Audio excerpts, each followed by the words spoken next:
rekan saya Karya Cahyani akan membahas tentang corak tafsir Al-Quran. Latar belakang Al-Quran adalah firman Allah yang diturunkan kepada manusia sebagai pedoman hidup. Namun, tidak semua orang bisa memahami Al-Quran dengan mudah. Oleh sebab itu, muncullah para mufassir atau ahli tafsir yang mencoba mempermudah cara kita untuk memahami Al-Quran. Akan tetapi, masing-masing mufassir tidak bisa terlepas secara bebas dari latar belakang dirinya dalam menafsir Al-Quran. Sebagian dari mereka memiliki kecenderungan tersendiri yang berbeda antara satu penafsir dan penafsir lainnya, sehingga muncullah corak tafsir yang sesuai dengan kecenderungan tiap-tiap mufassir. Rumusan masalah 1. Apa pengertian corak tafsir dalam konteks pemahaman Al-Quran? 2. Apa saja fungsi corak tafsir dalam penafsiran Al-Quran? 3. Apa tujuan dari penerapan corak tafsir dalam kajian Al-Quran? 4. Apa saja tugas-tugas para mufassir dalam mengembangkan corak tafsir Al-Quran?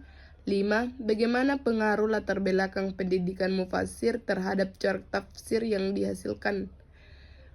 Tujuan 1. Menjelaskan pengertian corak tafsir dalam konteks pemahaman Al-Quran. 2. Mengidentifikasi fungsi-fungsi corak tafsir dalam penafsiran Al-Quran. 3. Menganalisis tujuan dan penerapan corak tafsir dalam kajian Al-Quran. 4. Mengurangi tugas-tugas para mufassir dalam mengembangkan corak tafsir. 5. Menilai pengaruh latar belakang pendidikan mufassir terhadap corak tafsir yang dihasilkan. Pengertian corak tafsir. Dalam bahasa Arab, corak berasal dari kata al-wangyan, merupakan bentuk plural dari kata launun yang berarti warna. Dalam lisan Al-Arab, Ibnu Mansur menyebutkan warna setiap sesuatu merupakan pembedaan sesuatu dengan sesuatu yang lain. Jadi menurut Ibnu Mansur, warna adalah sama dengan jenis, dan jika dihisapkan kepada orang seperti fulan mutawallin, berarti si fulan atau laki-laki tersebut. Tafsir fikih. Tafsir fikih adalah corak tafsir yang kecenderungannya mencari hukum-hukum fikih di dalam ayat-ayat Al-Quran. Corak ini memiliki kekhususan dalam mencari ayat-ayat yang secara tersurat maupun tersirat mengandung hukum-hukum fikih. Kemunculan corak tafsir semacam ini adalah munculnya permasalahan yang berkenaan dengan hukum-hukum fikih. Sementara Nabi Muhammad sudah meninggal dunia dan hukum yang dihasilkan ijma ulama sangat terbatas, maka mau tidak mau para ulama yang mumpuni dari segi keilmuan dan ketakwaan melakukan ijtihad dalam mencari hukum dari berbagai persoalan yang ada. Berikutnya akan dilanjutkan oleh rekan saya, yaitu Handayani Saputri. Bismillahirrahmanirrahim. Assalamualaikum warahmatullahi wabarakatuh. Perkenalkan, nama saya Handayani Saputri selaku pemateri kedua dari kelompok kami. Selanjutnya, saya akan menjelaskan materi terkait tafsir falsafi, tafsir ilmi, dan tafsir tarbawi. Tafsir falsafi. Pada masa keemasan Islam, banyak buku-buku filsafat Yunani yang diterjemahkan ke dalam bahasa Arab, sehingga membuat para cendekiawan muslim banyak berkutat pada disiplin ilmu ini.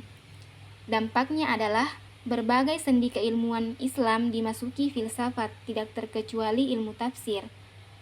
Secara definisi, tafsir falsafi adalah upaya penafsiran Al-Quran yang dikaitkan dengan persoalan-persoalan filsafat, atau bisa juga diartikan dengan penafsiran ayat-ayat Al-Quran dengan menggunakan teori-teori filsafat. Sedangkan menurut Al-Zahabi, tafsir falsafi adalah menafsirkan ayat-ayat Al-Quran berdasarkan pemikiran atau pandangan falsafi, seperti tafsir Bi al-Ra'yi.